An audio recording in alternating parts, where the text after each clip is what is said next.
note of the names that you see in it. European modernity, dating back to the 15th and 16th centuries, was characterized by organization of time, clocks के through, professions, space, mapping के through और labor के through the specialization of disciplines and crafts. तो Europe की modernity की अगर हम बात कर रहे हैं 15th और 16th सेंचुरी की, तो किस तरह से उन लोगों ने टाइम को ऑर्गेनाइज किया था, प्रोफेशंस को, स्पेस को, लेबर को, ये सारी चीज़ें मैटर करती हैं. So modernity emphasized rational and optimal use of resources in order to achieve maximum profits. तो बड़े ऐसे कोई इमोशनल होके नहीं, बट बहुत रैशनल होके किस तरह से हमें रिसोर्सेज को यूज़ करना है, ये सब सोच के इन्होंने काम किया और तभी अपना प्रॉफिट भी मैक्सिमाइज किया. This was directly link to the economic system of capitalism where profits and efficiency were seen as intimately linked. The other side of this modernity was that as it expanded, more countries in Europe sought greater profits. अब देखो ना, अगर एक जगह ऐसी कोई चीज़ शुरू हो जाए कि हमें प्रॉफिट चाहिए और हमें रिसोर्सेज का ऑप्टिमल यूज़ करना है, मतलब बहुत सोच समझ के हर चीज़ हो रही है, तो क्या होगा, हर एक छोटी छोटी जगहों पे मॉडर्निटी आने लगी यूरोप में. और फिर क्या हुआ कि चीज़ें कम पड़ने लगी, रिसोर्सेज कम हो गए, लेबर नहीं मिल रही थी, तो अब इनको एक्सपैंड करना था. So modernization and industrialization after the 17th century needed sources of labor और रॉ मटेरियल. तो आप समझ ही गए होंगे कि हम कौन सी डायरेक्शन में जा रहे हैं यहाँ से, राइट? कि अगर इनको रिसोर्सेज चाहिए, अगर इनको लेबर चाहिए, तो ये कहाँ आ गए, हमारी एशिया, साउथ अमेरिका, अफ्रीका, इन सारी जगहों पे. मैप सबको बहुत क्लियर होना चाहिए दिमाग में, ठीक है? और आपका भी जो स्पेस का आइडिया है वो बहुत क्लियर है, तो बहुत अच्छे से आपको जो है ना चीज़ें वो ध्यान में रहती हैं.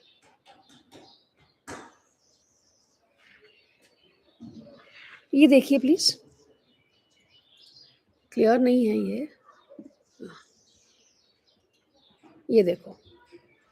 तो ये आपके आगे कॉन्टिनेंट्स कौन कौन से, ये आ गया एशिया पूरा, ठीक है, ये आ गया नॉर्थ अमेरिका, ये आ गया नीचे साउथ अमेरिका, मैं कॉन्टिनेंट्स की बात कर रही हूँ, ठीक है. ये आ गया आपका अफ्रीका, ये आ गया आपका ऑस्ट्रेलिया, और ये आ गया अंटार्कटिका. 7 कॉन्टिनेंट्स अभी. और ये आ गया यूरोप, ये इधर छोटा सा, इतना छोटा सा है देखो, और इतनी बड़ी बड़ी जगहों से इन्होंने आके ले लिए, लेबर भी ले ली, सारे रिसोर्सेज भी ले गए. ये इधर यूरोप से आए और इन्होंने सोचा अब हमें लेबर चाहिए, अब हमें रॉ मटेरियल चाहिए. हमारा एशिया, अफ्रीका बहुत रिच थे रिसोर्सेज के मामले में, लेकिन बेचारे लोग जो थे ना बड़े सीधे साधे थे, चले गए पैसे कमाने के चक्कर में. ऐसा क्यों होता है कि इतनी छोटी सी जगह से इतनी बड़ी बड़ी जगहों में लोग आ गए? क्योंकि इनको ज़रूरत थी, इनके पास था नहीं ज़्यादा कुछ, छोटा सा तो है यूरोप, नेसेसिटी से ही तो कुछ इन्वेंशन होता है. तो ये लोग आए यहाँ अफ्रीका से और ये पूरी एशिया से, स्पेशली इधर हमारी इंडिया, ये सब जगहों से, और इधर south America. So south America was also not that, I mean, rich, लेकिन रिसोर्सेज, यस, लैंड थी, एग्रीकल्चर लैंड था बहुत ज़्यादा, लेबर. तो इन्होंने क्या किया, they needed sources of labour and raw materials and markets for their products. और सिर्फ ये नहीं, यहीं से हमारी जगहों से आके इन्होंने रिसोर्सेज भी लिए, हमारी जगहों से इन्होंने आके लेबर भी ली, और फिर हमें ही ये सामान बेचा. So European markets and factories could not generate profits from within European sales alone. कि यार हम अपने यूरोप में बना रहे हैं, यहीं पे सेल कर रहे हैं, that is not enough. So this meant that European countries, they began to look at Asia, South America, तो ये एशिया, ये नीचे साउथ अमेरिका एंड अफ्रीका, इन जगहों पे ये लोग देखने लगे as sites providing them the much required resources. In this way, modernity directly led to voyage discovery. चल पड़े ये लोग, निकल लिए अपने कश्ती में बैठ के, और रिसोर्सेज ढूंढने के लिए, बेसिकली ट्रेड रूट्स ढूंढने के लिए। मेन इनका मुद्दा ना रास्ते में क्या क्या होता चला गया वो आपको पता है। So it led to voyages of discovery, it led to conquest over resources in other parts of the world. Colonialism emerged out of this process. तो जो हम पूरा colonialism पढ़ते हैं ये यही इसी की वजह से तो आया। क्या होता है colonialism? किसी जगह पे जाके अपनी कॉलोनीज सेटअप करना, उस पूरी की पूरी जगह को अपने अंडर कर लेना। इन्होंने कोलोनाइज कर लिया आके अलग अलग जगहों, एशिया को में, अफ्रीका में, साउथ अमेरिका में, अलग अलग जगह पे अपनी कॉलोनीज बना ली। और हम पढ़ रहे हैं पोस्ट कोलोनियलिज्म। ये सब खत्म होने के बाद, इनफैक्ट इन कंटिन्यूएशन, कि अंग्रेज तो चले गए ये छोड़ गए, हम बोलते हैं ना ऐसा, वही इन कंटिन्यूएशन क्या हुआ पोस्ट कोलोनियल टाइम्स में, क्या हुआ, या कौन कौन से थ्योरिस्ट्स आए जिन्होंने ये सब बातें की। So, for various nations in Africa, Asia, and South America, modernity has historically been characterized by the rule and dominance of native cultures by non-native, usually European ones. अगर आपने मेरी वो सीरीज देखी है जिसमें मैं हिस्ट्री के थ्रू लिटरेचर को एक्सप्लोर कर रही हूँ इंडिया में, तो उसमें मैंने पोर्चुगीज की बात की थी। वो भी ऐसे ही आए थे ट्रेड ढूंढने के लिए। फिर उसके बाद चलो मुगल्स तो अंदर अंदर हमने बात कर ली मुगल्स की। फिर हमने उसमें उर्दू लिटरेचर की बात की है। अभी नेक्स्ट जो उसमें आने वाला है वो है the coming of the British. तो किस तरह से हर चीज़ उन्होंने चेंज, मतलब उनकी वजह से आके इन्फ्लुएंस हुई, जैसे कि language mainly. And it is important for all of you preparing for net, because English in India वो वहीं से आएगा सारा। कि इन जब ब्रिटिश इंडिया आए तो they brought this language with them. तो कैसे आया, किसने फैलाया, क्यों फैलाया, ये सब। तो ये कह रहे हैं कि अलग अलग नेशंस में, इन सब कॉन्टिनेंट्स में मॉडर्निटी जो आया या उसका जो कैरेक्टरिस्टिक आया है, it has been characterized by the rule and dominance of native cultures by non natives आए, यूरोपियंस आए, और नेटिव कल्चर्स के साथ उन्होंने क्या क्या किया। Modernity has thus been colonial modernity, मतलब हमारे, अगर हम सिर्फ कंट्री की बात करें, हमारी कंट्री में जो ये मॉडर्निटी आई ये एक्चुअली कोलोनियल मॉडर्निटी है। क्योंकि उन्होंने आज तक आके तो कह दिया कि तुम लोग तो सिविलाइज्ड नहीं हो जी, हमें तुम्हें सिविलाइज करना पड़ेगा, तुम लोग बहुत पीछे हो, बैकवर्ड हो, हमें तुम्हें फॉरवर्ड लेके आना पड़ेगा। तुम्हारे यहाँ रेल नहीं है, तुम्हारे यहाँ एजुकेशन सिस्टम अच्छा नहीं है, तुम्हारे यहाँ सती होता है। तो ये सब चीज़ें इन्होंने बंद करवाई। ब्रिटिश का हाथ था बहुत बड़ा सती सिस्टम बंद करवाने के लिए। रेल जो लेके आए वो लोग, अभी तक ऐसे ऐसे ब्रिजेस कंस्ट्रक्शन हुई है जो अभी तक उन्हीं की कंस्ट्रक्शन है, वो चल रही है। तो हम लोग हमेशा एक स्टेट ऑफ एम्बिवलेंस में हो जाते हैं कि यार ब्रिटिश रूल अच्छा था या बुरा था। जब आप ऐसी एक कश्मकश में फंस जाते हो, स्टेट ऑफ एम्बिवलेंस, ठीक है, होमी भाभा का टर्म है। So modernity has been colonial modernity for many regions of the non-white world. So colonialism can be described as the process of settlement by Europeans in Asian, African, and South American territories. So colonization found its climactic moments in the 18th and 19th century. ठीक है, मतलब starting तो हो गया। हम लोग अगर बात करें 17th सेंचुरी, 1600s में उनका आना शुरू हो गया, और फिर डिफरेंट डिफरेंट बैटल्स हुई, battle of Plassey, battle of Buxar. तो ये सब चीज़ों की वजह से बहुत सारे चेंजेस आए। तो वो जो पीक पे गया वो गया 18th और 19th सेंचुरी में। It was an exploitative mechanism कि जहाँ ट्रेड के लिए आए थे यहाँ पे इन्होंने आके एक्सप्लॉइट करना शुरू कर दिया। इकोनॉमिक एक्सप्लॉइटेशन ऑफ रिसोर्सेज, सब कुछ ले गए। हमारे देश के इतने रिसोर्सेज, मिनरल सब मिलता था यहाँ पे, अलग अलग जगहों में अलग अलग चीज़ें हैं। कहीं किसी रीजन में स्पाइसेस हैं, किसी रीजन में अगर इंडीज चले जाओ कितना स्पाइसेस है, या हमारे अगर इंडिया की बात करें तो बहुत सारी जगहों में, नीचे साउथ में, गोवा में आपको पता ही है कि क्यों आए थे। सो एक बहुत एक्सप्लॉयटेटिव मैकेनिज्म शुरू हो गया, use of native peoples, the conquest of territory and markets based on the difference in race, culture, forms and knowledge, technological advancement and political systems between the Europeans and the natives. अब ऐसा होता है ना, जो लोग उगा रहे हैं वो तो एक्सप्लॉइट हुए ही हुए, लेकिन पूरा का पूरा नेशन एक्सप्लॉइट हुआ।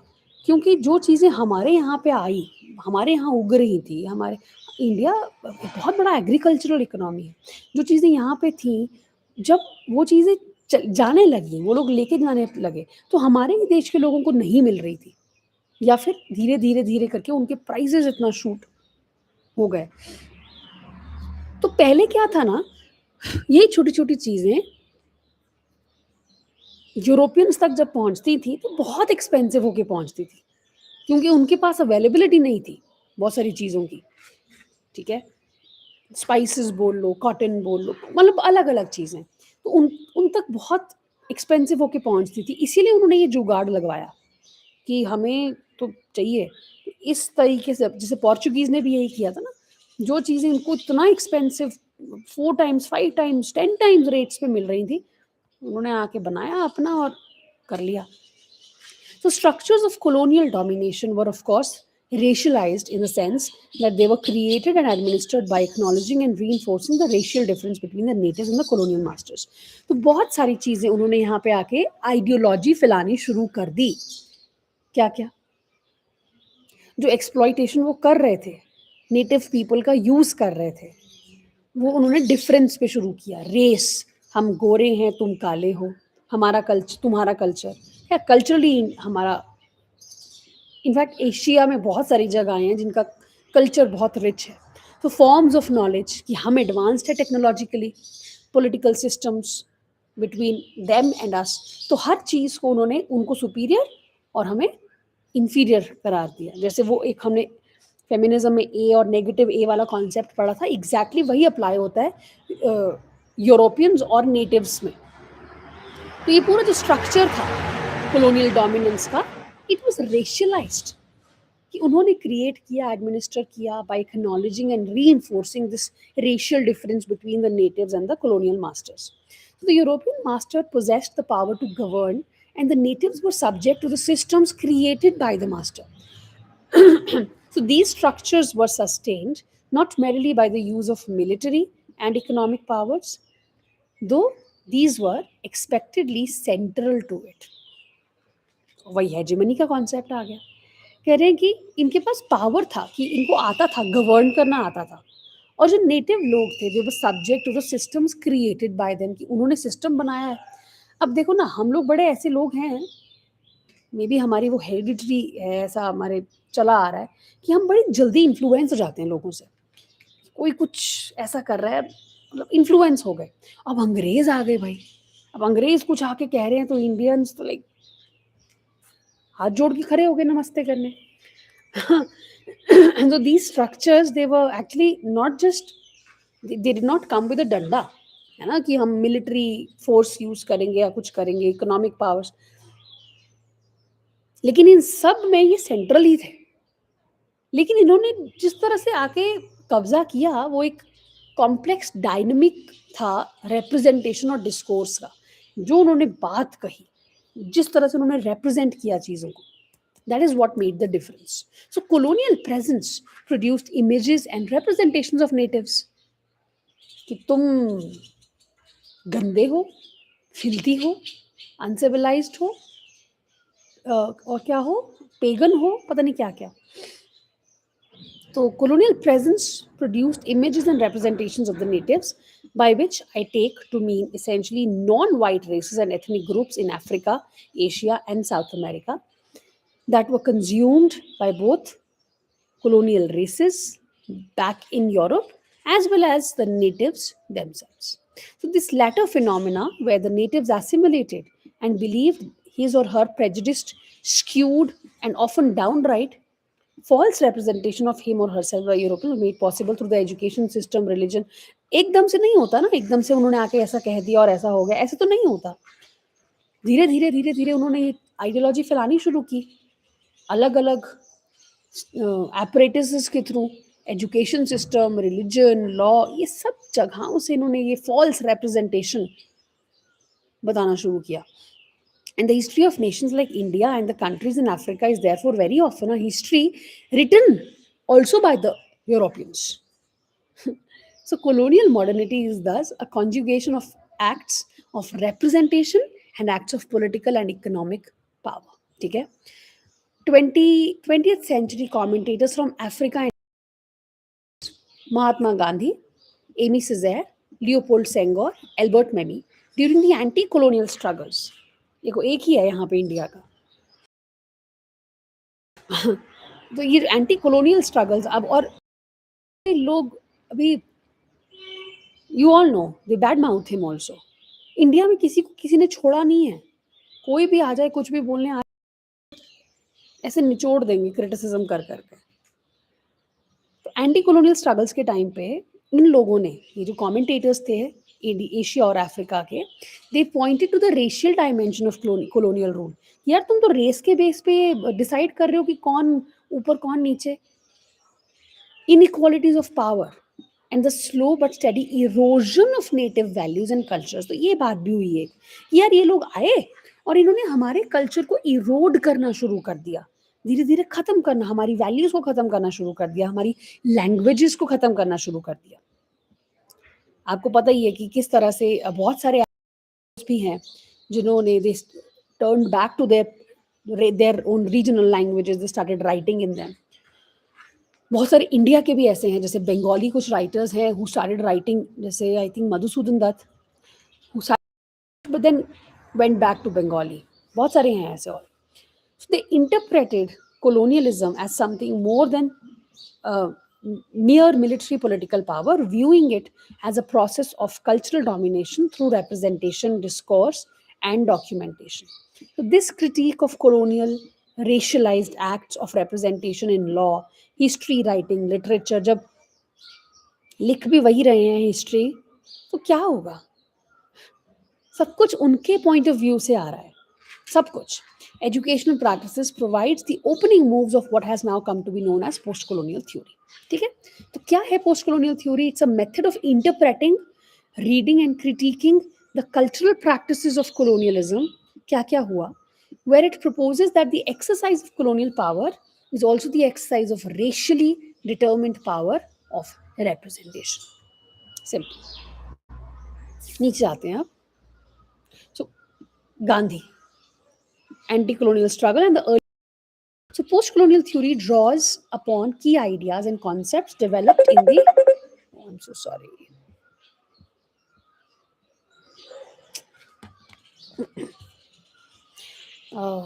Okay. So post-colonial theory draws upon the key ideas and concepts developed in the anti-colonial struggle. I hope it doesn't ring again. Give me a minute, please.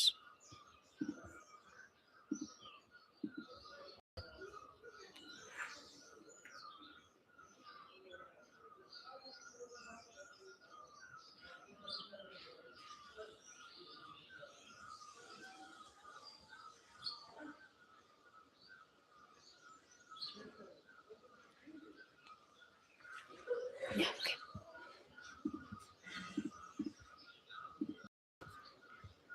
So it would not theory originated with Edward side. हम लोग usually क्या करते हैं, हम लोग जब post colonial theory की बात करते हैं तो हम लोग सीधा एडवर्ड साइड पे आ जाते हैं, है ना?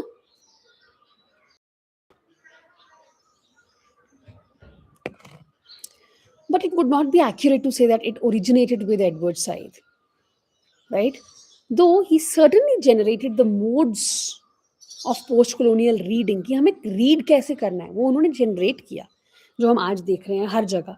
Because much of the ideas of resistance, cultural nationalism, nativism emerged in the contexts of anti-colonial struggle in Asia, Africa, and South America. तो जितने भी आइडियाज हैं, रेजिस्ट कैसे हुआ, सब कुछ रेजिस्टेंस के, नेशनलिज्म के, नेटिविज्म के, ये सब एंटी कॉलोनियल स्ट्रगल्स जो हुई इन सब जगहों पे, उन्हीं के कॉन्टेक्स्ट में इमर्ज हुआ है. Anti colonial struggle in India was of a very different nature from others. हर एक जगह का अलग अलग स्ट्रगल रहा है.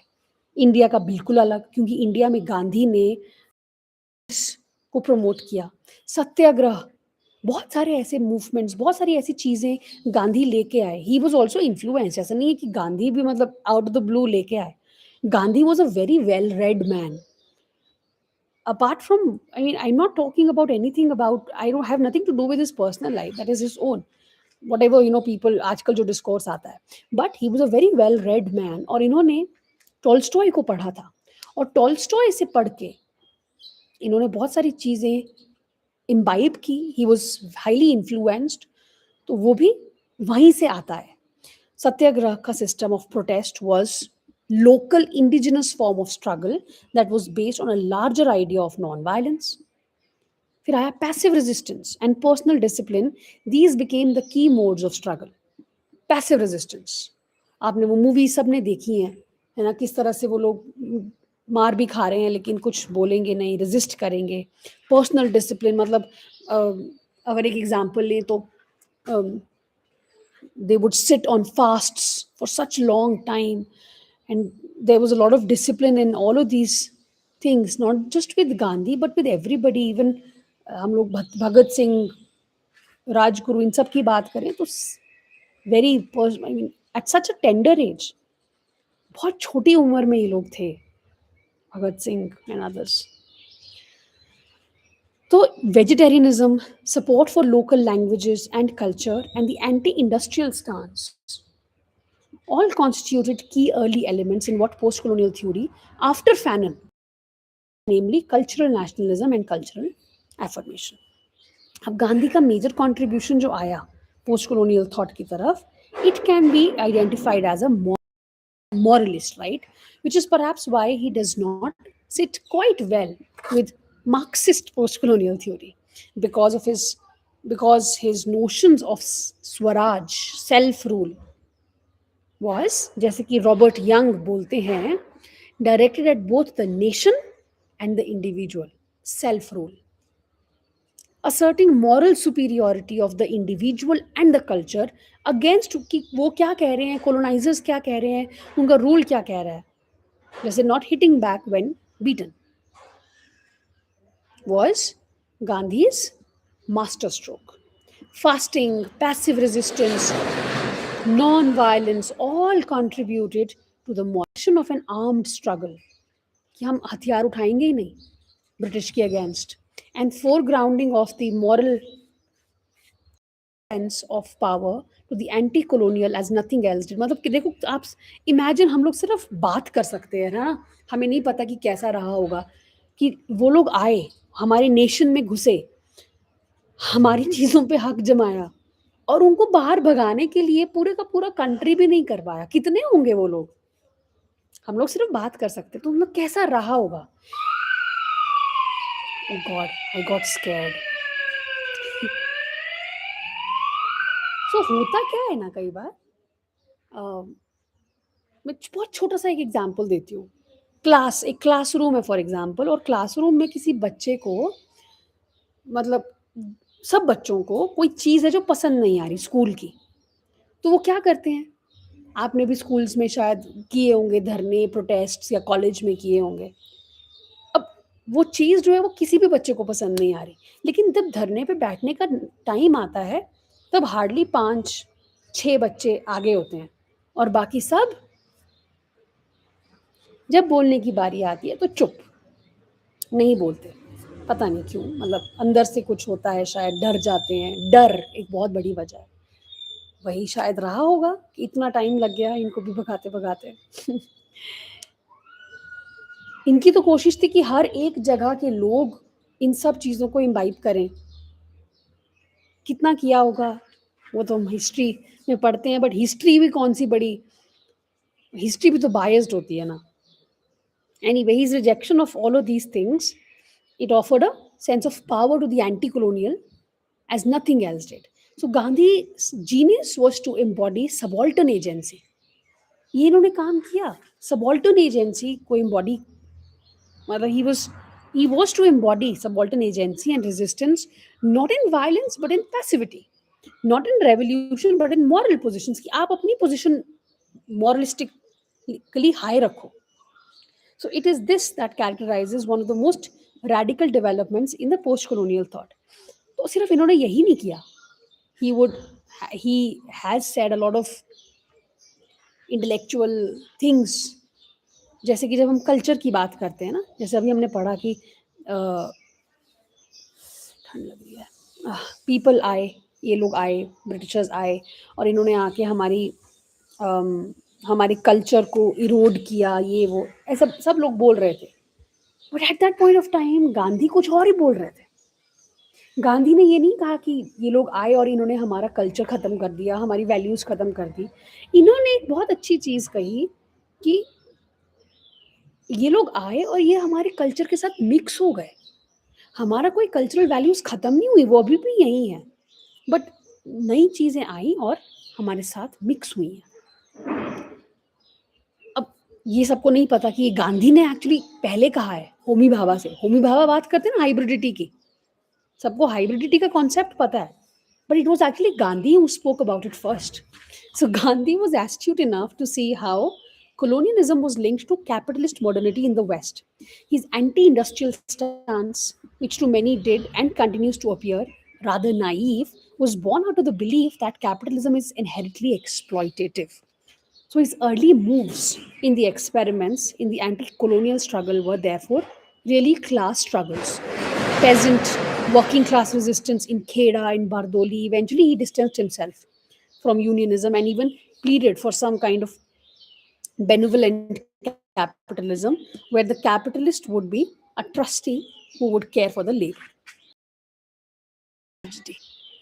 दूसरा नाम है, जब हम इंडिया की Gandhi, please take a note, just give a little read कि इन्होंने क्या क्या लिखा है।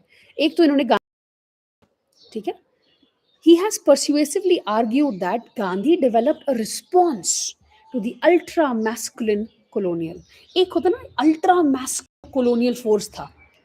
अगर मैं लिटरली बोलूं कि आपको कोई औरत दिखी कभी कि यार एक वुमन आई हुई है जी, कोलोनाइज करने आई है, everything was ultra masculine.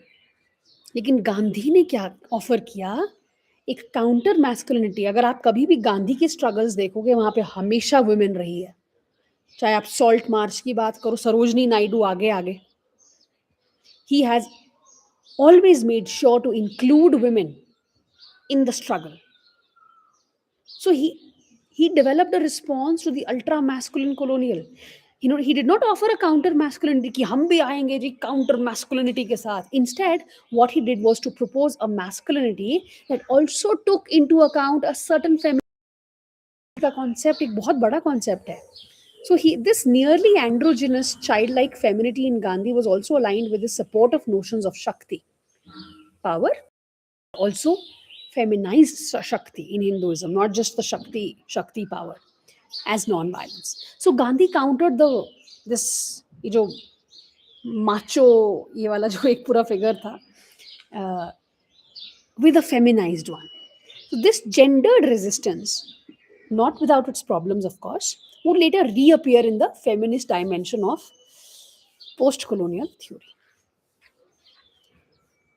The turn to moral resistance in Gandhi was also again problematically linked to religion. ये जो moral resistance पे ये आ गए गांधी, ये भी problematically कह रहे हैं, was linked to religion. His effective deployment of the moral drew upon Hinduism and may well have contributed to the schism within the Indian National Congress between the Hindus and the Muslims.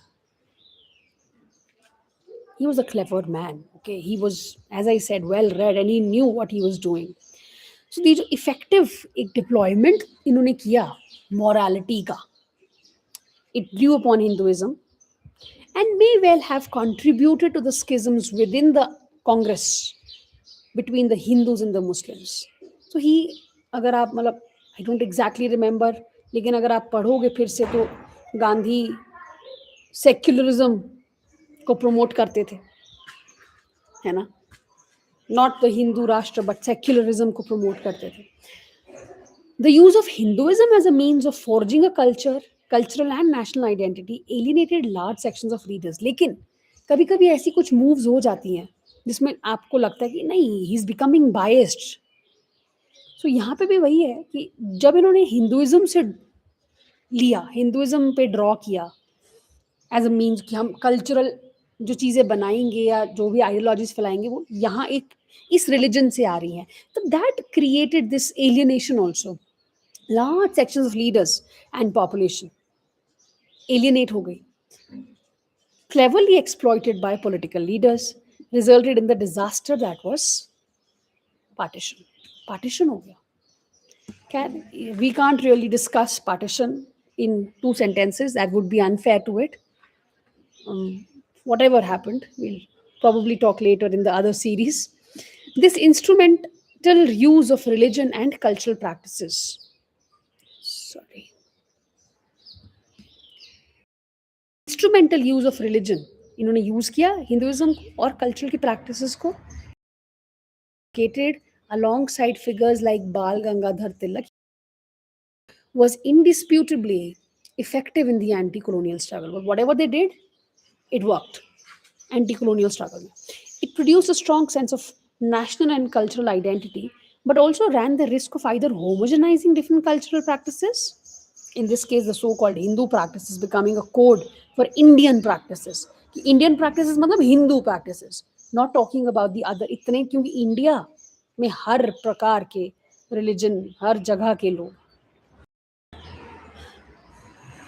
So homogenise कर दिया उन्होंने different cultures को और alienating minority and the other practices जैसे Muslims Sikhs native Christians anti-colonial cultural nationalism was, as later thinkers like Frantz Fanon and others discovered, very easily swerved into बहुत सारी गंदी गंदी चीजें भी बाहर आई इसमें से जीनोफोबिया नेटिविज्म ट्राइबलिज्म्स कई लोगों को तो नेशनलिज्म भी पसंद नहीं है क्या ये नेशनल बाउंड्रीज होनी ही नहीं चाहिए टैगोर को पढ़ो देखो गया Gandhi's हिंदुआइज्ड cultural nationalism and anti-colonial thought has for this reason not suited post-colonial theory very well because the latter seeks a more secular version. इस यही वजह है कि आप गांधी का नाम इतना सुनते भी नहीं हो पोस्ट कॉलोनियल थ्योरी में क्योंकि पोस्ट कॉलोनियल थ्योरी को क्या चाहिए मोर सेक्युलर वर्जन चाहिए मतलब अगर हम इंडिया में बात करते हैं तो हम लोग जनरली गांधी को एक सेक्युलर पोजीशन में ही लोकेट करते हैं है ना अब other than the other of course BJP has a completely different ideology लेकिन कांग्रेस जो लेफ्टिस्ट व्यूज से लेती है we have always mostly located them in a secular position who talk about all the religions equally. But yeah, see, this is something that is quite different from what we generally talk about. So, what is often overlooked in Gandhi is his syncretism. क्योंकि जामिया जो एक मुस्लिम university है वहाँ पे भी अगर आप गांधी की बात करो he is highly respected person there because of whatever he has done even for the university there. But what is overlooked in Gandhi is his syncretism, the mix and match method of his ideas. What mix and match? Yes. More recent work, Nandika, Young Ka, has argued for a hybridity in Gandhi, where they propose he adapted and adopted Western thinkers. He was very fond of Ruskin, Thoreau, along with Hinduism, but a Hinduism without the scriptural tradition. Gandhi spoke of the assimilation of the cultures. This was a question in the exam. इनकी हिंद स्वराज से question आया था. In Hind Swaraj, he famously declared that the introduction of foreigners does not necessarily destroy the nation, they merge in it. ये आ गया hybridity वाला concept under the condition of India. So it is this syncretism, hybridity, and cosmopolitanism that later post-colonial theorists such as Homi Bhabha, Ashish Nandi, and others would appropriate in different and startling ways. यहाँ तक सबको clear है? I'll give you your homework. Final तो हम करेंगे.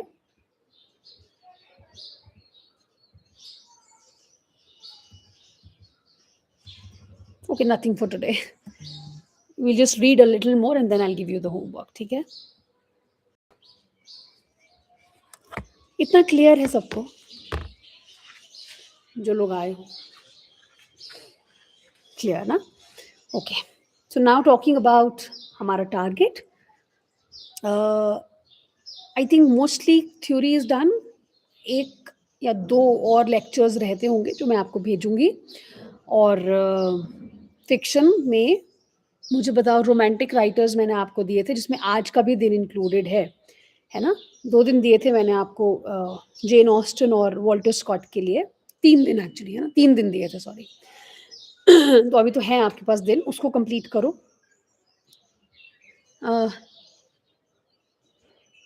लीला Gandhi, oh nice, that's nice, I have not read it, I will definitely explore Leela Gandhi. हाँ, मेरे साथ लिंक शेयर करना दृष्टि। और चलो लेट्स टॉक ऑन टेलीग्राम, ठीक है? लेट मी नो कि आप लोगों ने कितना कंप्लीट किया है, और आज do I send you more और do I not send you more? Okay, let me know that also. I will see you tomorrow.